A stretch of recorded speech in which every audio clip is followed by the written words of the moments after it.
పాలకుల పాలనలో పొంతన లేదు అనేటువంటి ప్రధానమైనటువంటి వార్త. ఒక పక్కన డీసీసీ అధ్యక్ష పదవుల విషయంలో అయితే తెలంగాణ రాష్ట్రంలో డీసీసీ అధ్యక్ష పదవిలో కొంత గందరగోళం అయితే జరిగిందనేటువంటి సందర్భాలు అయితే కోకలున్నాయి. చాలా వరకు అసంతృప్తిగా ఉన్నటువంటి మాజీ ఎమ్మెల్యేలు ఉన్నారు, ఆ లీడర్లు ఉన్నారు, ప్రస్తుత ఎమ్మెల్యేలు, మంత్రులు కూడా ఉన్నటువంటి నేపథ్యం ఉంది. ఒక పక్కన సీఎం రేవంత్ రెడ్డి గారు తనకు నచ్చినటువంటి వ్యక్తులు మాత్రమే, తనకు అనుకూలంగా ఉన్నటువంటి వ్యక్తులను మాత్రమే ఆయనకు డీసీసీ అధ్యక్ష పదవులు ఇచ్చినటువంటి సందర్భాలు కూడా మనకు అర్థమైపోయే నేపథ్యం ఉంది. ఒక పక్కన డీసీసీ అధ్యక్ష పదవులకు సంబంధించి ఇప్పటికే ఎవరైతే ప్రకటించారో 32 మంది, ఆ 32 మందిలో సామాజిక కోణంలో ప్రకటించినప్పటికీ సామాజిక కోణం అనేది కొద్ది మందికే అది సీఎం రేవంత్ రెడ్డి డైరెక్షన్ మాత్రం జరిగింది, చాలామందికి అన్యాయం జరిగింది. అందులో భాగంగానే ఇలా చాలా వరకు ఈ 2 సంవత్సరాల నుంచి అనేక డబ్బులు ఖర్చు పెట్టుకొని పార్టీని కాపాడుతూ వచ్చినటువంటి సందర్భాలు చాలా ఉన్నాయి. ఒక పక్కన హన్మకొండ ఎమ్మెల్యే నాయన్ రాజేందర్ రెడ్డి, మరో పక్కన పాలకుర్తి ఇన్ఛార్జిగా ఉన్నటువంటి ఝాన్సీ రెడ్డి మేడం. నేను ఎందుకు వీళ్ళ గురించి చెప్తున్నానంటే ఇక్కడ ఉన్నటువంటి సందర్భంలో ఏదైతే హన్మకొండకు సంబంధించిన అంశం తీసుకుంటే గతంలో ఉన్నటువంటి బీఆర్ఎస్ హయాంలో 10 సంవత్సరాలు పరిపాలనలో భాగంగా ఇప్పుడు ప్రస్తుతం ఉన్నటువంటి నాయన్ రాజేందర్ రెడ్డి ఎమ్మెల్యేగా ఉన్నటువంటి పరిస్థితి మనందరూ తెలిసిందే. ఆ తరుణంలోనే కాంగ్రెస్ పార్టీని కాపాడుకొని కాంగ్రెస్ పార్టీ ఒక క్యాడర్ను ఉమ్మడి వరంగల్ జిల్లా వ్యాప్తంగా తన భుజ స్కంధాలపై మోసి ఎప్పటికప్పుడు బీఆర్ఎస్ ప్రభుత్వంతో పోరాడి అనేక సమస్యల మీద తన గళాన్ని వినిపించినటువంటి నాయకుడు నాయన్ రాజేందర్ రెడ్డి. అలానే చూసుకున్నట్లయితే పాలకుర్తికి వచ్చేసరికి పాలకుర్తి ఇన్ఛార్జిగా ఉన్నటువంటి ఝాన్సీ రెడ్డి గారు, ఆమె అమెరికా నుంచి వచ్చి అనేకమైనటువంటి సందర్భాల్లో ఆమెకున్నటువంటి అన్నీ వదిలేసుకొని ప్రజాసేవ కోసం కట్టుబడి ఉండి ప్రజాసేవలో భాగంగా ప్రజాసేవ చేద్దామన్నటువంటి ఒక ఆశతోని అమెరికాలో అత్యున్నతమైనటువంటి ఆ జీవితాన్ని వదిలేసుకొని ఇక్కడ ఏదైతే పేద బడుగు బలైన వర్గాలు ఉన్నారో ఆ వర్గాలకు న్యాయం జరగాలి, ఆ న్యాయం చేయాలి అన్నటువంటి ఒకే ఒక్క లక్ష్యంతో పాలకుర్తి ప్రజలకు దొరికినటువంటి ఒక ఆనుమత్యంలాగా ఆమె సుదీర్ఘ ప్రయత్నంలో భాగంగా స్కిల్ డెవలప్మెంట్ విషయంలో కానీ ఆర్థిక విషయంలో కానీ నియోజకవర్గాన్ని అనేక రకాలుగా అభివృద్ధి చేయడంలో కానీ రాజకీయ పరంగా ఎలాంటి అవగాహన లేనప్పటికీ కూడా పూర్తిగా రాజకీయాన్ని చదివేటువంటి క్రమంలో రాజకీయాన్ని తెలుసుకునేటువంటి క్రమంలో అతి తక్కువ సమయంలోనే పాలకుర్తి ప్రజలకు దగ్గరైనటువంటి ఝాన్సీ రెడ్డి మేడం గారు. ఆ క్రమంలోనే అనేక సందర్భంలో ఒక పక్కన 40 సంవత్సరాలు రాజకీయ అనుభవం ఉన్నటువంటి ఎర్రబెల్లి దయాకర్ రావుకు సంబంధించిన అనుచరులను ఎర్రబెల్లి దయాకర్ రావుకు సంబంధించినటువంటి అనేక మంది అనేక రకాలుగా భయభ్రాంతులకు గురి చేసి ఇబ్బందులకు గురి చేసినటువంటి క్రమంలోనే ఇద్దరు అత్తా కోడళ్ళు ఇద్దరు కలిసి వాళ్ళందరినీ కొన్ని ఎదుర్కొని అక్కడ విజయకేతను ఎగరేసినటువంటి సంఘటన మనందరూ తెలిసిందే. ఆ క్రమంలోనే ఇప్పుడు పీసీసీ వైస్ ప్రెసిడెంట్గా ఉన్నటువంటి తరుణంలోనే అక్కడ ఉన్నటువంటి నియోజకవర్గం పాలకుర్తి కాన్స్టిట్యున్సీ ఉమ్మడి వరంగల్ జిల్లాలో తారకంటూ ఒక ముద్ర వేసుకున్నటువంటి నాయకురాలు ఝాన్సీ రెడ్డి గారు. ఆ క్రమంలోనే ఆమెకు డీసీసీ అధ్యక్ష పదవి వస్తుంది అనేటువంటి ఆశలో భాగంగా ఎప్పటికప్పుడు కాంగ్రెస్కి సంబంధించినటువంటి అనేకమైనటువంటి సంక్షేమ పథకాల విషయంలో ప్రజలకు దగ్గరగా చేరవేసేటువంటి క్రమం కూడా అందరూ తెలిసిన సందర్భం. అలాంటి మొన్న జూబ్లీస్ ఉప ఎన్నిక విషయంలో కూడా పూర్తిగా ఏదైతే ఆమెకు ఇన్ఛార్జ్ ఇచ్చారో అక్కడ అత్యధికంగా మెజార్టీతో గెలిపించిన సందర్భాలు కూడా మనం చూసాం. ఆ క్రమంలో డీసీసీ అధ్యక్ష పదవి వస్తే నేను జనగాం జిల్లాకు చాలా వరకు ఎన్నో సర్పంచ్ సీట్లు కానీ ఎంపీ సీట్లు కానీ జడ్పీ స్థానాలు కానీ జడ్పీ చైర్పర్సన్ స్థానాలు కానీ ఏదేమైనప్పటికీ కాంగ్రెస్కి కంచుకోటగా నేను అక్కడ నా యొక్క జెండాను నా యొక్క ప్రస్థానాన్ని మొదలు పెడతాను, నా ప్రస్థానం ఇంకా చాలా ఉంది అని ఎంతో ఆశతో ఉన్నటువంటి సందర్భంలోనే డీసీసీ అధ్యక్ష పదవిలో తీవ్ర నిరాశ గురి చేసినటువంటి సందర్భాలని కోట్ల రూపాయలు ఖర్చు పెట్టుకొని ఇలా ప్రజా సంక్షేమం కోసము ప్రజల బాగు కోసము ప్రజల అభివృద్ధి కోసము పాలకుర్తి ప్రజలకు చేదోడు వాదోడుగా నేను ఉండాలనేటువంటి లక్ష్యంతో వాళ్ళ అమెరికా ప్రయాణాన్ని వదులుకొని అమెరికాలో స్థిరపడ్డటువంటి వ్యక్తులు ఇక్కడికి వచ్చి ఇక్కడ సర్వీస్ చేసి నేను పుట్టిన గడ్డ నేను పుట్టినటువంటి ఈ గ్రామాలకు నేను సేవ చేయాలనే ఒక బలమైన లక్ష్యంతో వస్తే డీసీసీ అధ్యక్ష పదవిలో కూడా తీవ్ర నిరాశ ఎదురైనటువంటి సందర్భాలని ఒక పక్కన ప్రోటోకాల్ వివాదం ఉన్నప్పటికీ మరో పక్కన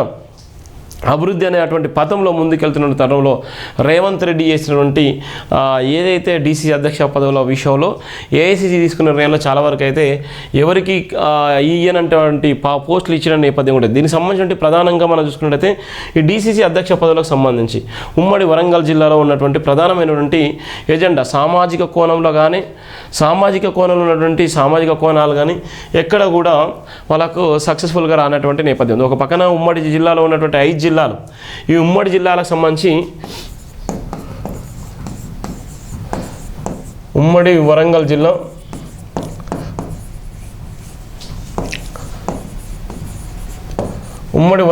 సంబంధించినటువంటి దీన్ని 5 జిల్లాలుగా చేసిల్లా. 5 జిల్లాలుగా చేసినటువంటి తరుణంలో 5 జిల్లాలుగా ఉన్నటువంటి తరుణం ఉంది. ఈ 5 జిల్లాలకు సంబంధించినటువంటి అనేకమైన జనాభా వరంగల్ జిల్లాలో ఉన్నటువంటి నేపథ్యం ఉంది. ఒక పక్కన వరంగల్, రెండోది హన్మకొండ, మూడోది ములుగు, నాలుగోది మహబూబాద్, 5వది జనగాం.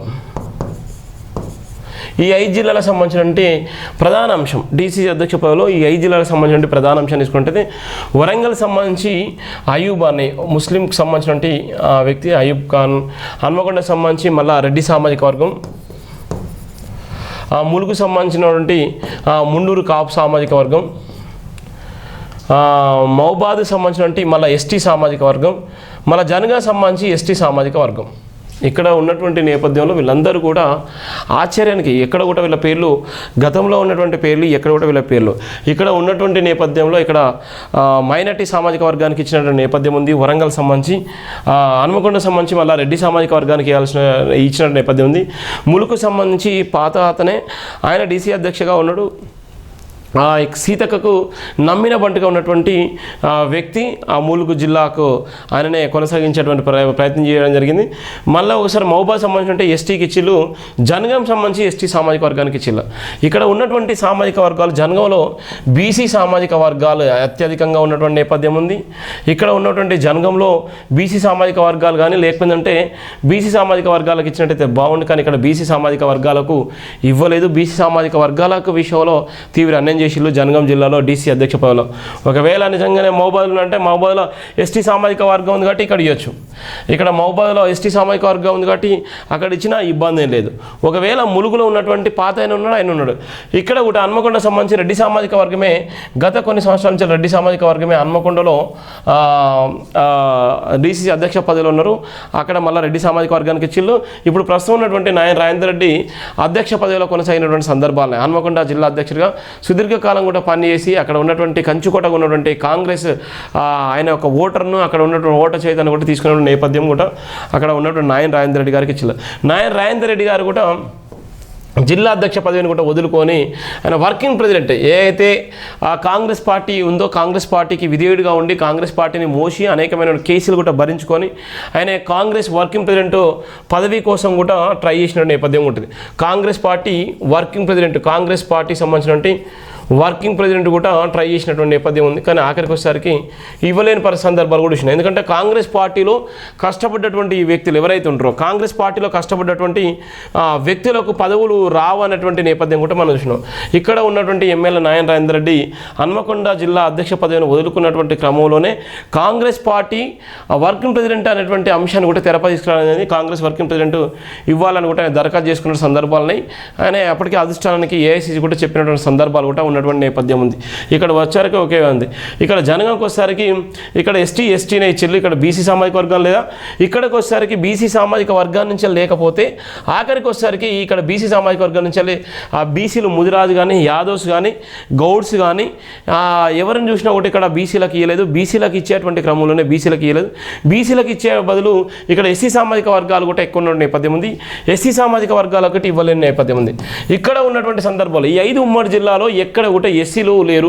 ఎస్సీ ప్రాధాన్యత ఎక్కువ ఉన్నటువంటి జిల్లాలో ఉమ్మడి వరంగల్ జిల్లా. ఒక పక్కన ఎంపీ ఎస్సీ సామాజిక వర్గానికి సంబంధించినటువంటి ఎంపీ ఉన్నప్పటికీ ఎమ్మెల్యేలు కూడా గన్పూర్ కాన్స్టిట్యున్సీ కానీ ఇప్పుడున్నటువంటి వర్ధనపేట కాన్స్టిట్యున్సీ 2 కాన్స్టిట్యున్సీల అత్యధికంగా ఎస్సీ నియోజకవర్గాలు ఎస్సీ సామాజిక వర్గాలు ఉన్నటువంటి నేపథ్యంలోనే ఎస్సీకి సంబంధించినటువంటి ఒక్కరు కూడా జిల్లా అధ్యక్ష పదవిలో లేనటువంటి పరిస్థితి ఎంత తీవ్ర అన్యాయం జరిగింది. ఇక్కడికి వచ్చేసరికి వరంగల్ రూరల్కి వచ్చేసరికి మైనార్టీకి ఇచ్చేసిన నేపథ్యంలోనే ఇక్కడికి వచ్చేసరికి ఎస్సీ సామాజిక వర్గానికి వరంగల్ జిల్లా డీసీ అధ్యక్ష పదవి ఇస్తానటువంటి ఒక ఊహాగానాలు ఉండేది. ఆఖరికి వచ్చేసరికి ఏఐసీసీ నిర్ణయాలు కూడా ఎప్పటికప్పుడు తారుమారైన నేపథ్యం ఎవరైతే వచ్చి సర్వే చేసినటువంటి సందర్భంలో తీవ్ర అన్యాయం జరిగింది. ఇక్కడికి వచ్చేసరికి ప్రధానంగా వరంగల్లో నామిన్ల శ్రీను కాంగ్రెస్ పార్టీకి సంబంధించినటువంటి మొదటి నుంచి కూడా కాంగ్రెస్ పార్టీని నమ్ముకొని ఆయన అనేకమైనటువంటి పదవులు ఆశించినప్పటికీ పదవులు రాక MLA Wardhannapet MLA Warangal MP ఆశించినప్పటికీ కూడా కాంగ్రెస్ పార్టీ ఇవ్వలేనటువంటి సందర్భాల్లో ఆఖరికి ఒకసారి డీసీసీ అధ్యక్ష రేసులో కూడా నామిన్ల సీను పేరు పరిశీలించినప్పటికీ కూడా ఆయనకు నామిన్ల సీనుకు ఆ పేరు పరిశీలించినప్పటికీ వరంగల్ సంబంధించినటువంటి రూరల్ జిల్లాకు సంబంధించి మైనారిటీ వర్గానికి ఇచ్చి ఇక్కడ ఎస్సీ సామాజిక వర్గాన్ని తీవ్రంగా అన్యాయం చేసి అంటే సామాజిక కోణం బీసీలను మభ్యపెట్టడం కోసం బీసీ సామాజిక వర్గాలను మభ్యపెట్టడం కోసం 42% రిజర్వేషన్లు ఇవ్వాలనేటువంటి ఒక ప్రధానమైన డిమాండ్ బీసీలలో ఉన్నప్పటికీ ఆ బీసీసీ అధ్యక్ష పదవుల విషయంలో దాన్ని పక్కదోవ పట్టించడానికి ప్రధానంగా ఎత్తుగడ్డ వేసిన నేపథ్యం ఉంది. ఆ ఎత్తుగడ్డలో భాగంగానే ఈరోజు బీసీ సామాజిక కోణం అనేటువంటి నేపథ్యం తీసుకొచ్చారు. ఆ బీసీ సామాజిక కోణంలో తీసుకున్నటువంటి ప్రధానమైనటువంటి వార్త ఇక్కడ బీసీ సామాజిక వర్గాలను తీవ్రంగా అన్యాయం చేసేది. బీసీ సామాజిక వర్గాలు ఏ విధంగా మోసపోయినాయి అంటే ఇలా ఉన్నటువంటి బీసీ సామాజిక కోణానికి 42% రిజర్వేషన్ ప్రకటిస్తామని చెప్పినప్పటికీ కాంగ్రెస్ పార్టీ బీసీ సామాజిక వర్గం 42% ఇస్తాం. 42%తోనే మేము స్థానిక ఎన్నికలకు వెళ్తాము. స్థానిక ఎన్నికలో అత్యధికంగా బీసీలకు ఓట్లు ఇస్తాం. బీసీల జనాభా తామస ప్రకారం బీసీలు కూడా ఎక్కువ ఉన్నారు తెలంగాణలో. బీసీలకు 42% రిజర్వేషన్ ఇచ్చినట్టయితే వాళ్ళందరూ కూడా స్థానిక ఎన్నికలో వాళ్ళందరూ కూడా పోటీ చేసి గెలిచేటువంటి అవకాశం ఉందని చెప్పినటువంటి ఈ రాష్ట్ర ప్రభుత్వం ఆఖరికి వచ్చేసరికి బీసీలకు 42% ఇంప్లిమెంటేషన్ లేకుండా 23%కే ఇలా రాజకీయంగా వాళ్ళు వెళ్ళిపోయేటువంటి పరిస్థితి. అంటే ఎంతవరకు బీసీలు మోసం చేసేలో అర్థం చేసుకోండి. బీసీలారా ఇంకెంతకాలము భజన చేస్తారు, బీసీలారా ఇంకెంతకాలం మోసపోతారు. ఈ బీసీ నినాదం వెనుక ఉన్నటువంటి రాజకీయ పార్టీలు ఏ విధంగా ఉన్నాయి? బీసీ అనేటువంటి నినాదాన్ని మోసేటువంటి ఎవరైనా కూడా ఇలా బీసీ నినాదంతో వెళ్ళేటువంటి ఎవరైనా కూడా బీసీ సంఘాలుగా ఉన్నటువంటి సందర్భంలో బీసీ సంఘాల ఐక్యత లేకపోవడం వల్ల ఇలా బీసీలకు 16 డీసీసీ అధ్యక్ష పదవులు ఇచ్చిళ్ళు, వాళ్ళ చేతులు దులుపుకున్నారు. ఏదంటే బీసీలకు మేము 42% రిజర్వేషన్ ఇవ్వలేకపోయినాం, బీసీలకు ఈ 16% అయితే 16 మందికి అయితే మేము డీసీ అధ్యక్ష పదవులు ఇచ్చని చెప్పుకునేటువంటి ఈ కాంగ్రెస్ పాలన ఈ అంతా టీం ఎవరిదంటే సీఎం రేవంత్ రెడ్డి డైరెక్షన్లో జరిగినటువంటి ప్రధానమైనటువంటి ఒక డీసీ అధ్యక్ష పదవుల రేస్. దీనికి సంబంధించిన అంశంలో మనతో మాట్లాడడానికి Congress party Palakurthi incharge Jhansi Reddy madam గారు కూడా లైన్లో తీసుకునేటువంటి ప్రయత్నం చేస్తాను.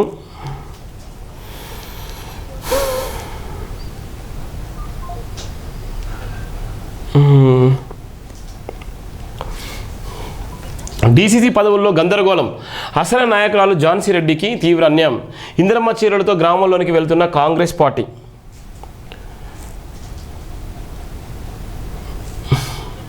బీసీల 42% రిజర్వేషన్ పక్కన పెట్టారు. బీసీల 42% పక్కన పెట్టిన నేపథ్యం ఉంది. పక్కన పెట్టి ఏం చేసేయాలంటే వాళ్ళు ఇందిరమ్మ చీరలతోని గ్రామాలకు వెళ్ళేటువంటి నేపథ్యం ఉంది. ఇందిరమ్మ చీరలు అనేటువంటి నేపథ్యం తీసుకొచ్చి ఇందిరమ్మ చీరలకి ఒకే రకమైనటువంటి చీరలు తీసుకొచ్చి ఆ అన్ని చీరలు ఒకే రకంగా ఉన్నటువంటి నేపథ్యంలోనే ఇందిరమ్మ చీరలు ఎలక్షన్ కోడ్ రాకముందుకే ఇందిరమ్మ చీరలు ప్రతి ఒక్క మహిళకు 1 కోటి మంది మహిళలకు 1 కోటి చీరలు అనేటువంటి నేపథ్యంలోనే ఇందిరమ్మ చీరలతోని ఇలా పబ్బం గడుపుకునే నేపథ్యం ఉంది. మరో పక్కన కేటీఆర్ని అరెస్ట్ చేస్తారు. కేటీఆర్ అరెస్ట్ అవుతున్నటువంటి పరిస్థితి కూడా ఉందని కేటీఆర్ను తెరపై తీసుకొచ్చిళ్ళు. అది కూడా డైవర్షన్ పాలిటిక్స్లో భాగంగా ఒక పక్కన అభివృద్ధి లేదు, ఏది లేదు. ఇవన్నీ కూడా ఈ బీసీ నినాదాన్ని పక్కదో పట్టించడానికి, బీసీ రిజర్వేషన్ పక్కదో పట్టించడానికి ఇదంతా ఒక ఎత్తుగడల భాగమే అని చెప్పడానికి ఇది ఒక ప్రధానమైనటువంటి వార్త. బీసీల 42% రిజర్వేషన్లు. మేడం కాల్ చేస్తుంది. Madam good morning madam. Madam బాగున్నాను మేడం, నమస్కారం మేడం. నేను మార్నింగ్ లైవ్లో ఉన్నాను మేడం. మీ సంబంధించినటువంటి వార్త రాశాను, దాని విషయంలో మీతో మాట్లాడడం కోసం నేను కాల్ చేయడం జరిగింది మేడం. మేడం ఒక లైవ్లో ఉన్నాను మేడం. ఇది మీదే వార్త రాసిన మేడం. పాలకుల పాలనలో పొంతన లేదు అనేటువంటి ప్రధానంగా రాసినాం. ఇక్కడ అసలైన నాయకురాలు ఝాన్సీ రెడ్డికి తీవ్ర అన్యాయం జరిగింది అనేటువంటి ఒక ప్రధానమైనటువంటి వార్త రాయడం జరిగింది మేడం. దీని విషయంలో మీరు అమెరికా నుంచి వచ్చి చాలా కష్టపడ్డారు, అనేకమైనటువంటి సందర్భాలు ఎదుర్కొన్నారు. ఉన్నటువంటి 40 సంవత్సరాలు రాజకీయంగా ఉన్నటువంటి ఎర్రబెల్లి దయాకర్రావును సైతం కూడా తట్టుకొని నిలబడి అక్కడ ఉన్నటువంటి పాలకుర్తి ప్రజలకే కాదు, జనగాం జిల్లా, ఉమ్మడి వరంగల్ జిల్లాలో మీకంటూ ఒక పేరును సంపాదించుకున్నారు. ఈ డీసీసీ అధ్యక్ష పదవిలో మీ పేరు బలంగా ఉన్నప్పటికీ ఇప్పుడైతే ఆ పేరులో భాగంగా మీ పేరు పక్కన ఇంకో ఎస్టీ సామాజిక వర్గానికి ఇచ్చినటువంటి నేపథ్యం ఉంది. దాని సందర్భంలో మీరు ఏ విధంగా స్పందించాలనుకుంటున్నారు, ఏ విధంగా ముందుకు పోవాలనుకుంటున్నారు, ఏ విధంగా మీరు ఇప్పుడు ఉన్నటువంటి పరిస్థితి ఏంది? అంటే ఒకటి శివ, ఇప్పుడు మనకి సర్వేవర్లు వచ్చింది, ప్లస్ అబ్జర్వర్స్ వచ్చింది. There is a reason madam. ఏం రీజన్ అని అంటే ప్రజల్లో పల్స్ ఎట్లా ఉంది కాబోయే డిసిసి వాళ్ళకి, ప్రజల్లో ఆరాధన ఎట్లా ఉంది, ప్రజల్ని మైకంగా అంటే ఇప్పుడు యూనిటీగా ఎట్లా చూసుకుంటున్నారు, ఇవన్నీ కూడా కన్సిడర్ చేయటానికి, ఇవన్నీ కూడా అబ్జర్వ్ చేయటానికి అబ్జర్వర్స్ అనేవాళ్ళు మనకి ఢిల్లీ నుంచి అలా వచ్చారు. Yes madam. So observer report కాకుండా, అబ్జర్వర్లు తీసుకున్నది కాకుండా ఇంకొకరిని ఆల్ ద సడన్ గా పెట్టడం ఇట్స్ రియలీ ఆశ్చర్యంగా ఉంది మేడం. ఎందుకంటే ఇప్పుడు ప్రజలు అలాంటప్పుడు మరి ప్రజల్లో స్పందన ఎందుకు తీసుకోవటం వేస్ట్ కదా. ఇప్పుడు ఎవరికి ఇష్టం వచ్చిన వాళ్ళకి ఇవ్వాలి అని అనుకుంటే ఈ డబ్బులన్నీ, టైం అన్ని వేస్ట్ చేయొద్దు. ఎందుకంటే అబ్జర్వర్స్ వచ్చి అప్పుడు 2-3 వీక్స్ ఉన్నారు ఇక్కడ ఉండి ఈ రిపోర్ట్లన్నీ తీసుకున్నారు. ఎందుకు? వాళ్ళు తిరిగి తీసుకున్నారు. ఎక్కడో ఢిల్లీలో కూర్చోనో లేకపోతే గాంధీ భవన్ లో కూర్చోనో తీసుకోలేదు కదా. ప్రజల్లోకి వచ్చి వీళ్ళకి ప్రజల్లో ఎట్లా ఉంది, వీళ్ళైతే ఏం చేయగలుగుతారు అనేది ప్రజల నుంచి వాళ్ళకి ఫస్ట్ హ్యాండ్ ఇన్ఫర్మేషన్ విన్నారు, చెవులతోటి, కళ్ళతోటి. సో అది అనేది లేకుండా ఇంకెవరినో తెర మీదకి తీసుకొచ్చి లాస్ట్ మినిట్ లో ప్రజల్లో లేనోళ్ళని తీసుకొచ్చి మళ్ళీ అందుట్లో పార్టీ కోసం పనిచేసి పార్టీని గెలిపించి ఇక్కడ పాలకుర్తిలో 40 years నుంచి ఒక కాంగ్రెస్ పార్టీ అనేది లేకుండా ఉన్నప్పుడు నేను వచ్చి కష్టపడి, అఫ్ కోర్స్ మా కార్యకర్తలు ఉన్నారు, కష్టపడ్డోళ్ళు నాతో పాటు, మా నాయకులు ఉన్నారు, మా లీడర్లు ఉన్నారు, అదే విధంగా మాకు స్పందించిన ఓటర్స్ కూడా ఉన్నారు. అందరితోటే సాధ్యమైంది, నా ఒక్కదానితోటి కాదు, లేకపోతే ఒక్కళ్ళతోటి అయ్యేది కాదు, అందరం కలిస్తేనే అయింది. వాళ్ళందరినీ ముందు నుండి నడిపించింది అయితే మీరే కదా మేడం. యా. సో అందరినీ కలుపుకొని పోయి నేను కాంగ్రెస్ పార్టీ అనేది లేనప్పుడు నేను వచ్చిన తర్వాత కాంగ్రెస్ పార్టీకి భరోసా ఇచ్చి నేనంతా నాకు అడ్డంకులు వచ్చినా కానీ నేను అవన్నీ తట్టుకోగలిగి ఉండి, నేను మళ్ళీ నాకు పౌరసత్వం ఇష్యూ వచ్చి నాకు టికెట్ రాకపోయినా కానీ, నాకు అవకాశం దొరకకపోయినా కానీ నేను మళ్ళీ వెనక్కిపోకుండా నా ప్రజల్ని, నన్ను నమ్ముకున్న లీడర్లు కానీ, నన్ను నమ్ముకున్న ప్రజల్ని కానీ వదిలిపోవద్దనే ఉద్దేశంతో నేను ఆనాడు వాళ్ళకి మాట ఇచ్చాను. నన్ను ఎంత కష్టమైన నిష్ఠూరమైన వాళ్ళ మధ్య ఉంటాను, వాళ్ళనే నేను అంటే వాళ్ళనే కాపాడుకుంటానని. అదే విధంగా నాకు పౌరసత్వం ఇష్యూ వచ్చి, నాకు టెక్నికల్ ఇష్యూ వచ్చి నాకు రాకపోయినా కానీ నా కోడల్ని తీసుకొచ్చి ఎక్కడో సంతోషంగా హాయిగా మంచి జీవితాన్ని గడుపుతున్న కోడల్ని తీసుకొచ్చి, యంగ్ అమ్మాయిని, ఒక 25 year old అమ్మాయిని తీసుకొచ్చి నిలబెట్టి ప్రజలకు ఇచ్చిన మాట నిలబెట్టుకున్నాను. అదే విధంగా ఆ భరోసాతోటి నాకు స్పందన రావటం జరిగింది ప్రజల్లో కూడా. సో అదే విధంగా ప్రజలు కూడా వాళ్ళు సర్వేవర్లు వచ్చినప్పుడు కానీ లేకపోతే మన అబ్జర్వర్స్ వచ్చినప్పుడు కానీ చెప్పడం జరిగింది. సో అది కాకుండా వేరే రిపోర్ట్ రావటం అనేది మా ప్రజల్లో కానీ మా నాయకుల్లో కానీ బాగా డిసప్పాయింట్ అవ్వటం జరిగింది. ఇప్పుడు అబ్జర్వర్లు వచ్చి మీకు అది సుమారుగా report, first report, second report, third రిపోర్ట్లో కూడా ప్రధానంగా అయితే ఏఐసిసి పేరులో మీ ప్రధానమైనటువంటి పేరు, మీ పేరు ఉన్నప్పటికీ మీరు ఇది ఊహించిల్లా? సడన్లీ ఈ పేర్లు వాళ్ళ పరిశీలనలో ఈ పేర్లు లేనటువంటి పేర్లు కూడా మీరు ఊహించి నిజంగా ఊహించిల్లా ఇలా? అసలు ఎవరూ ఊహించలేదు. ఎందుకంటే వాళ్ళు ఎప్పుడు కూడా ప్రజల్లో లేరు, వాళ్ళు ఎప్పుడు కూడా అంటే స్పెషలీ తనకి మన ఎవరికైతే ఇచ్చారో వాళ్ళు ఎప్పుడు ఏ మీటింగ్ కి రాలేదు. గెలిచేంత వరకు, గెలిచిన తర్వాత కూడా ఈయన మధ్య పిసిసి వైస్ ప్రెసిడెంట్ వచ్చిన తర్వాత కనపడుతున్నారు తప్పితే అంతకుముందు ఎక్కడ కనపడలేదు. మేము వచ్చి 2 years అవుతుంది కదా. సో అట్లా ఇవ్వటం అనేది దట్టు. ఇప్పుడు మా దగ్గర ఉన్నది 3 జిల్లాలు. పాలకుర్తి అనేది ఒకటి వరంగల్, ఒక మండలం పోయి వరంగల్లో ఉంటుంది, 2 మండలాలు పోయి మావాదిలో ఉంటాయి, 3 మండలాలు పోయి జనగాంలో ఉంటుంది. సో ఇది ఇద్దరికి మా 3 జిల్లాలు ఉంటే 3 జిల్లాలు ఇద్దరికి ఎస్టీ ఉమెన్ కి ఇచ్చిండ్రు. సో అదనేది అంటే అఫ్ కోర్స్ వాళ్ళకి లక్కీ ప్లస్ వాళ్ళ కంగ్రాచులేషన్ చెప్తున్నా. కాకపోతేనంటే ఇట్లా పార్టీ కోసం కష్టపడ్డోళ్ళకి, పార్టీ కోసం అన్ని భరోసాగా చూసుకొని కాపాడుకొని పార్టీని ఇక్కడ నిలబెట్టిన వాళ్ళకి ఇది మాత్రం న్యాయం కాదు. బట్ అది అనేది అధిష్టానానికి కానీ మన మంత్రులకు కానీ సీఎంకి కానీ వాళ్ళకి సీఎం గారికి కానీ తెలియాలి. మీరు ఏ నిర్ణయం తీసుకోబోతున్నారు ఇప్పుడు? డీసీసీ అధ్యక్ష పదవిలో మీరు తీవ్రంగా ప్రయత్నం చేసినప్పటికీ, అబ్జర్వర్లో మీ పేరు ఉన్నప్పటికీ, మీ పేరు ఉంటుంది అనేటువంటి నేపథ్యంలోనే మీకు ఒక భరోసానిచ్చిల్లు, మీకు ఎలాంటి ప్రోటోకాల్ లేకపోయినప్పటికీ డీసీ అధ్యక్ష పదవిలో మీరు వాళ్ళకు కూడా సవాల్ వేసేలా ఉన్నటువంటి సర్పంచ్ ఎన్నికల్లో, ఎంపీటీసీ ఎన్నికల్లో, లోకల్ బాడీ ఎన్నికల్లో మేము గెలిపిస్తాము, మేము పూర్తిగా మా బాధ్యత తీసుకుంటాము కూడా మీ భరోసానిచ్చినప్పటికీ ఎందుకు ఈ రాష్ట్ర ప్రభుత్వం కావాలనే ఉద్దేశంతో బయట పెట్టిందా, లేకపోతే ఏ విధంగా డీసీ అధ్యక్ష పదవిలో తీవ్ర అన్యాయం ఎలా చేసింది మీకోసం? అంటే వాళ్ళకి గ్రౌండ్ రిపోర్ట్, గ్రౌండ్ రియాలిటీ కంటే కూడా వాళ్ళు అన్నదే నగ్గించుకోవాలనేది మాత్రం తెలుస్తుంది ఇక్కడ. అంటే పొలిటికల్ గా వాళ్ళకి అక్కడ ఇంటర్నల్ గా పాలిటిక్స్ ఏమైందో మనకు తెలియదు. ఎందుకంటే నాకు తెలియదు కాబట్టి నేను కూడా చెప్పలేను వాళ్ళకి ఇంటర్నల్ గా ఏమైంది అనేది. సో డెఫినెట్లీ కష్టపడ్డ వాళ్ళకి మాత్రము న్యాయం జరగలేదని అయితే నేను చెప్పగలుగుతాను. ఎందుకంటే నేను స్వచ్ఛంగా సేవ చేసినప్పుడు నాకు ఏ పోస్ట్ అవసరం లేదు, ఏ అధికారం అవసరం లేదు. కానీ ఇప్పుడు స్వచ్ఛంగా సేవ నుంచి నేను రాజకీయాల్లో అడుగు పెట్టాను, ఎక్కడికి పోవాలన్నా ప్రోటోకాల్ ఇష్యూ అవుతుంది. సో అదే విధంగా ఇప్పుడు మా 3 మండలాలు ఉన్నాయి కాబట్టి అలాగే నేను కష్టపడి పని చేద్దాం అనుకున్న పార్టీకి, బట్ పార్టీకి అది గుర్తించకుండా పార్టీ అవసరం లేదనుకుంటే దట్స్ ఓకే, నాకు కూడా అవసరం లేదు కదా. ఎందుకంటే పార్టీకి అవసరం ఉంటేనే నేను చేద్దాం అనుకున్నా. బట్ పార్టీ ఏమన్నది నీ సేవలు అవసరం లేదు, మాకు వేరే దగ్గర నుంచి సేవలు కావాలని అనుకున్నది. సో దట్స్ దేర్ డిసిజన్, నేను దానికి ఏమి చేయలేను. ఇప్పుడు నన్ను నమ్ముకున్న వాళ్ళని అయితే నేను కాపాడుకుంటాను కదా. ఎందుకంటే అప్పుడు స్వచ్ఛంగా సేవ చేసేటప్పుడు, సోషల్ సర్వీస్ చేసేటప్పుడు కూడా నన్ను నమ్ముకున్న వాళ్ళకి నేను ఎప్పుడు కూడా రాజకీయంలో లేకున్నప్పుడు నేను కాపాడుకున్నా, రాజకీయంలో ఉన్న తర్వాత కూడా నేను కాపాడుకుంటాను. మేడం ఫైనల్ గా మీ నిర్ణయం ఏంటి మేడం? ఫైనల్ గా నిర్ణయం లేదు.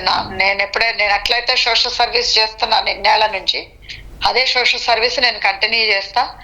సో పార్టీ పరంగా ఎమ్మెల్యే గారు ఉన్నారు, ఎమ్మెల్యే గారు చూసుకుంటది. నేను ఎట్లయితే నేను సోషల్ సర్వీస్ చేశాను 35 years నుంచి, అదే సోషల్ సర్వీస్ నేను చేసుకుంటా. నన్ను నమ్ముకున్న వాళ్ళని నేను ఎప్పుడు కూడా కాపాడుకుంటా. అది పొలిటికల్ గా కానీ, లేకపోతే అది పొలిటికల్ గా ఉన్నోళ్ళైనా, పొలిటికల్ గా లేనోళ్ళైనా, కాంగ్రెస్ పార్టీ వాళ్ళైనా, ఇంకా వేరే పార్టీ వాళ్ళైనా, నా స్వచ్ఛంగా సేవ ఎవరికైతే అవసరమో నేను తప్పకుండా, ఎందుకంటే సోషల్ సర్వీస్ లో పార్టీ పరంగా ఏముండదు, అది ఎవరికి నీడ్ కావాలో వాళ్ళకి చేస్తాం. పార్టీకి సంబంధం లేదు. సోషల్ సర్వీస్, మా సోషల్ సర్వీస్ ట్రస్ట్ ద్వారా, అదే విధంగా మా సోషల్ సర్వీస్ ట్రస్ట్ ద్వారా ఎప్పుడు కూడా నేను అందిస్తానే ఉంటాను. నా సర్వీసెస్ ఏది కావాలన్నా అది మాత్రం, అందుట్లో మాత్రం ఏమి వెనకపోయేదే లేదు. Okay madam, thank you madam, ధన్యవాదాలు మేడం మీకు. Thank you madam. Thank you.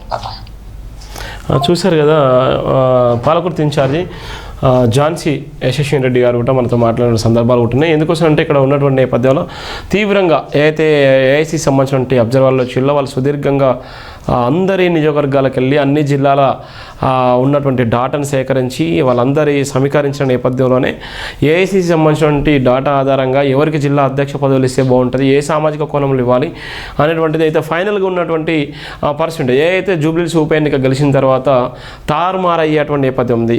Jubilee Hills ఉప ఎన్నిక గెలిచిన తర్వాత మొత్తం సీఎం రేవంత్ రెడ్డి డైరెక్షన్లోకి వెళ్ళిపోయిన నేపథ్యం ఉంది డీసీ అధ్యక్ష పదవిలో. అందుకోసమే తీవ్ర అసంతృప్తిలో ఉన్నటువంటి పరిస్థితి కూడా మనం చూస్తాం. డీసీసీఎల్ నియామకంలో సామాజిక కోణం పూర్తిగా దెబ్బతిన్నది. మాజీ మంత్రి కేటీఆర్ అరెస్ట్ చేస్తామంటూ బెదిరిస్తున్నారు. సర్పంచ్ ఎన్నికల్లో బీసీల రిజర్వేషన్లకు 23కు కుదించారు. కొట్లాడి తెచ్చుకున్న తెలంగాణలో కొట్లాటలు తప్ప అభివృద్ధి లేదు. కోట్లాది మంది ప్రజల ఆశలు అడియాశలు అవుతున్నాయి. డాక్టర్ బరిగెల శివ ప్రధానంగా రాసినటువంటి వార్త. అసెంబ్లీలో ఏకగ్రీవంగా ఆమోదించిన 42% బీసీ రిజర్వేషన్లను సర్పంచ్ ఎన్నికలు 20% కుదించడం జిల్లా కాంగ్రెస్ అధ్యక్ష పదవిలో కష్టపడిన నాయకులను ముఖ్యంగా పాలకుర్తి నియోజకవర్గ సీనియర్ నేత ఝాన్సీ రెడ్డి పూర్తిగా విస్మరించడం బీసీల ఆత్మగౌరవంపై దాడి అని డాక్టర్ బరిగెల శివ ఆగ్రహం వ్యక్తం చేశారు. కొట్లాడి తెచ్చుకున్న తెలంగాణలో కొట్లాటలు తప్ప అభివృద్ధి కనిపించడం లేదు. ఇందిరమ్మ చీరలు, మహిళలకు వడ్డీ లేని రుణాలు అనే హామీలు, ఎన్నికల గొడుగులు మాత్రమే బీసీలను మోసం చేస్తూ రిజర్వేషన్ పక్కన పెట్టి ఏకపక్ష నిర్ణయాలతో పార్టీని కౌలుదారుల చేతిలో పాడేస్తున్నారు అంటే ఆయన తీవ్రంగా విమర్శించారు. ప్రతిపక్షాలు కూడా ఈ అన్యాయంపై మౌనంగా ఉండడం రాజకీయ పార్టీలన్నీ ఒకటే అనే అనుమానాన్ని కలిగిస్తుందని తెలంగాణ ప్రజలు రానున్న ఎన్నికల్లో తగిన గుణపాఠం చెప్తారని డాక్టర్ బరిగెల శివ హెచ్చరించిన నేపథ్యం ఉంది. ఇది ప్రధానంగా రాసినటువంటి వార్త. ఒక పక్కన బీసీ నినాదాన్ని తెరపై తీసుకొచ్చి మరో పక్కన బీసీ అనేటువంటి నినాదాన్ని తెరపై తీసుకొచ్చిన తర్వాత 42% వెళ్లాల్సినటువంటి బీసీ రిజర్వేషన్ లోకల్ బాడీ ఎన్నికలో 42% వెళ్లకుండా 23%కే వెళ్ళి అనేటువంటి నేపథ్యం ఉంది. మళ్ళీ బీసీలకు తీవ్రమైన అన్యాయం జరిగింది. డీసీ అధ్యక్ష పదవిలో కూడా సామాజిక కోణాన్ని కూడా చేయాలనే పరిస్థితి. సామాజిక కోణాన్ని మంత్రులు కానీ ఎమ్మెల్యేలు చెప్పినప్పుడు కూడా సీఎం గారు తనకు అనుకూలంగా ఉన్నటువంటి వ్యక్తులనే ఆయన నియమించిన నేపథ్యం కూడా మనం చూస్తున్నాం. ప్రజాపాలన పనితీరుపై ప్రజల్లో తీవ్ర అసంతృప్తి నెలకొంటుందని డాక్టర్ బరిగెల శివ అన్నారు. ఇటీవల కాంగ్రెస్ ప్రభుత్వం విడుదల చేసిన జిల్లా కాంగ్రెస్ అధ్యక్ష పదవిలో చాలా అన్యాయం సంభవించిందన్నారు. కష్టపడి పార్టీ కోసం పనిచేసిన నాయకులను అధ్యక్ష పదవిలో కాంగ్రెస్ పార్టీ విస్మరించిందని ప్రజలు తీవ్ర వ్యతిరేకత వస్తుండడంతో పాటు జిల్లా అధ్యక్ష పదవిలో ఆశించిన నాయకులు పదవులు దక్కకపోవడంతో కాంగ్రెస్ పార్టీని వీడే అవకాశాలు తేలిపోలేదన్నారు. డైవర్షన్ పాలిటిక్స్లో చెలరేగిపోతున్న కాంగ్రెస్ పార్టీ విధి విధానాల పట్ల పార్టీ నాయకులకు స్తబ్దత లేకుండా పోతుందని తీవ్రంగా విమర్శించారు. ప్రజలు విస్మరిస్తున్న ప్రభుత్వాల కాంగ్రెస్ పార్టీ కూడా చేరిపోతుందన్నారు. సాక్షాత్ అసెంబ్లీ సాక్షిగా కేబినెట్ ఆమోదం పొందిన బీసీల 42% రిజర్వేషన్ ఎందుకు తగ్గిందంటూ నిలదీశారు. స్థానిక సంస్థల ఎన్నికల్లో కేవలం 23%కే బీసీల రిజర్వేషన్లు కుదించిన బీసీల ఆత్మగౌరవంపై ప్రభుత్వ ఆధిపత్యాన్ని చలాయిస్తున్నట్లుగా ఉందన్నారు. కష్టపడి కొట్లాడి ప్రాణ త్యాగాలతో తెచ్చుకున్న తెలంగాణలో కొట్లాటలు తప్ప అభివృద్ధి ఎక్కడ కనిపించడం లేదన్నారు. నాయకులందరూ సమిష్టిగా కష్టపడుతున్నప్పుడు అభివృద్ధి ఎందుకు జరగడం లేదన్నారు. 1 కోటి మంది మహిళలకు 1 కోటి చీరలతో సర్పంచ్ ఎన్నికల గ్రామాల్లోకి వెళ్లాలని ప్రణాళిక చేసుకున్న ప్రభుత్వం వాటిని అమలు పరిచే విషయంలో వేగాన్ని పెంచుతున్న సందర్భంలో వరంగల్ ఆర్ట్స్ కళాశాల ఇందిరా మహిళా శక్తి సభ వేదికగా 1 కోటి మంది మహిళలకు వడ్డీ లేని రుణాలు చెల్లిస్తూ 35,000 కోట్ల రూపాయలు 1 కోటి మంది మహిళలను కోటీశ్వరం చేసే బాధ్యత తీసుకుంటామని పలికిన మాటలు ఎటుపోయాయంటూ నిలదీశారు. ఉమ్మడి వరంగల్ జిల్లాలో ఒకే ఒక్క మహిళ సొంత ఆస్తులను పనంగా పెట్టుకొని ప్రజలకు సేవ చేస్తూ లక్షలాది రూపాయల కోట్లాది రూపాయలను ప్రజాసేవ ఖర్చు చేస్తున్న పాలకుర్తి నియోజకవర్గ సీనియర్ కాంగ్రెస్ నాయకురాలు ఝాన్సీ రెడ్డికి జిల్లా కాంగ్రెస్ పార్టీ అధ్యక్ష పదవి దక్కకపోవడంతో కాంగ్రెస్ నాయకులు జిల్లా కాంగ్రెస్ శ్రేణుల్లో తీవ్రమైన అసంతృప్తి లేవనెత్తబడిందన్నారు. జిల్లా కాంగ్రెస్ పార్టీ అధ్యక్ష పదవులు కమిటీలు నిర్ణయించిన ఏకపక్ష నిర్ణయమా ఎటు తేల్చడం లేదన్నారు. కౌలుదారులుగా కాంగ్రెస్ పార్టీలో చేరి పార్టీ అనే చైనును నాశనం చేస్తున్నారు. కష్టపడి పనిచేస్తున్న మహిళా నేతను విస్మరిస్తూ సముచిత స్థానం కల్పించకపోవడం కాంగ్రెస్ పార్టీ పెద్ద పొరపాటు భావించాల్సి ఉంటుందన్నారు. పదవులు ఉన్న వ్యక్తులకే పదవులు కట్టబెట్టడం సరైనది కాదన్నారు. తెలంగాణ రాష్ట్రాల సర్పంచ్ ఎన్నికలు దగ్గర పడుతుండగా ప్రతి జిల్లాలో ప్రతి మండలంలో గ్రామాల వారీగా ఆన్ రిజర్వ్డ్ రిజర్వేషన్లు పెరిగిపోతున్నాయని వాటితో పాటు ఈడబ్ల్యూసీ కోటా తెలియకుండానే పోటీలోకి వస్తుందన్నారు. 54% జనాభా కలిగిన బీసీలను ఇంతలా మోసం చేస్తూ ఎన్నికలకు పోవడం కాంగ్రెస్ పార్టీ ఒంటెద్దు పోకడతో ప్రయాణం చేస్తున్నట్లు ఉందన్నారు. కాంగ్రెస్ పార్టీ బీసీ నాయకులు, బీసీ మంత్రులు, బీసీ ఎమ్మెల్యేలు తెలంగాణ ప్రజలకు ఏం సమాధానం చెప్తారంటూ సూటిగా నిలిచారు. న్యాయస్థానాల చుట్టూ కుస్తీ పోటీ పట్టినట్లుగా 42% రిజర్వేషన్ కొరకు పోటీపడి తిరిగిన డిప్యూటీ సీఎం, రవాణా శాఖ మంత్రి, ఇతర మంత్రులు వాళ్ళ నిజాయితీని ఎక్కడ కాపాడుకున్నారో తెలపాలన్నారు. అసెంబ్లీ తీర్మానానికి విరుద్ధంగా న్యాయస్థానాలను ఆశ్రయించడం తీవ్రమైన మోసం లాంటిదన్నారు. సర్పంచ్ ఎన్నికల్లో బీసీలకు 42% రిజర్వేషన్ వాటా లభిస్తే వాళ్ళ బతుకులు బాగుపడతాయని ఎంతో ఆశపడ్డారన్నారు. గతంలో 37% ఉన్న రిజర్వేషన్ 23కు కుదించి ఎన్నికలకు పోవడం ఎవరి స్వలాభం కోసమో ప్రభుత్వం తెలపాలన్నారు. రిజర్వేషన్ అమలును గ్రామాల వారీగా, మండలాల వారీగా, జిల్లాల వారీగా ఏ జనాభా లెక్కల ప్రతిపాదన తీశారో ప్రతి జిల్లా కార్యాలయంలో ప్రభుత్వ అధికారికంగా లిఖితపూర్వకంగా జవాబు చెప్పాలన్నారు. 2 ఏళ్ల తర్వాత చీరలు పంచాలనే ఆలోచన, కుతూహలం కేవలం సర్పంచ్ ఎన్నికల కోసం అంటూ అవహేళన చేశారు. తెలంగాణ రాష్ట్రంలో కాంగ్రెస్, బీజేపీలు రెండు కలిసిపోయి పనిచేస్తున్నట్లుగా ప్రజలు అంచనాకు వచ్చి భావిస్తున్నారన్నారు. కాంగ్రెస్ పార్టీ బీసీలకు తీరని అన్యాయం, తీవ్ర మోసం చేస్తుందని, బీసీలకు దక్కాల్సిన రిజర్వేషన్లు పక్కన పెడుతూ శాశ్వత పరిష్కారం పెట్టకుండా ఎన్నికలు అడుగు పెడుతుండడం అధికార బలం చేసుకొని ఏమైనా చేయొచ్చన్న ఆలోచన ప్రజా వ్యతిరేకం అన్నారు. అన్ని కావాలని చేస్తూ ప్రభుత్వం దగ్గర కావాల్సిన నిధులు లేవంటూ దబాయిస్తున్నారు. తెలంగాణ ప్రజలను ఎంతగానో నమ్మించి మోసగిస్తారో ప్రభుత్వమే చెప్పాలన్నారు. రానున్న ఎన్నికల్లో ఎన్నెన్ని మోసాలు చూడాల్సి వస్తుందో ప్రజలు ముందస్తుగా పసిగట్టాలన్నారు. కాంగ్రెస్ పాలనలో ఏం జరుగుతుందో ప్రజాప్రతినిధులకు నాయకులకే సరిగా తెలియడం లేదని, అలాంటప్పుడు ప్రజలకి ఎలా ప్రజాపాలన అర్థమవుతుందంటూ తీవ్రంగా విమర్శించారు. బీసీలను గోసపెట్టుకొని సాధించింది ఏమిటి అని ప్రభుత్వమే తెలపాలంటూ రాష్ట్రవ్యాప్తంగా రిజర్వేషన్లకు మారేస్తూ ఎవరి సలాభం కోసం పాటుపడుతున్నారో బేషారత్గా తెలంగాణ ప్రజలకు సమాధానం చెప్పాలన్నారు. రాజకీయాలకు కాలాన్ని అనుకూలంగా పలుచుకుంటూ పాలన చేయడం కన్నా ప్రజాసేవ కోసం అనుకూలమైన వాతావరణాన్ని ఏర్పాటు చేసుకొని ప్రజలకు మేలు చేస్తే ప్రభుత్వానికి అనుకోకుండా గుర్తింపు లభిస్తుందని గుర్తు చేశారు. మీడియా ముసుగులో రాజకీయాలు, వ్యాపార ముసుగులో రాజకీయాలు, అధికార ముసుగులో రాజకీయాలు, ప్రభుత్వ అధికారులను అనుసంధానం చేసుకోవడంలో రాజకీయాలు, ఎన్నికలు నియమాలను అనుకూలంగా మలుచుకోవడంలో రాజకీయాలు మదమెక్కినట్లయితే ప్రజాపాలన విలువ దక్కుతుందా అంటూ గుర్తు చేశారు. సమాజం కోరుకున్న విధంగా ప్రజలకు న్యాయం చేయాలని ప్రభుత్వాలు ప్రజాసేవ చేస్తున్నామంటూ ప్రజలను నమ్మించిందంటూ సూటిగా స్పష్టంగా గుర్తు చేశారు. బీసీల అణచివేత ఎంత దారుణంలో తలెత్తేలా చేస్తుందో దానికి పూర్తి బాధ్యత కేవలం ప్రభుత్వం మాత్రమే భరించాల్సి ఉంటుందని అన్నారు. ప్రతిపక్షాలు బీసీలు రిజర్వేషన్ కొరకు ఏకపక్ష నిర్ణయాన్ని అంగీకరించి ఆమోదించి నిండు అసెంబ్లీ సభలో 40% బీసీల రిజర్వేషన్లు బలపరిచినప్పుడు బీసీలకు జరుగుతున్న అన్యాయం పట్ల ప్రతిపక్షాలు మౌనంగా ఎందుకున్నాయంటూ నిలదీశారు. తెలంగాణ రాష్ట్రంలో బీజేపీ నాయకులు బూటకు మాటలతో రెచ్చిపోతున్నారు తప్ప ప్రజలకు జరుగుతున్న అన్యాయాన్ని, బీసీలకు జరుగుతున్న మోసాన్ని నిలదీయలేకపోతున్నారన్నారు.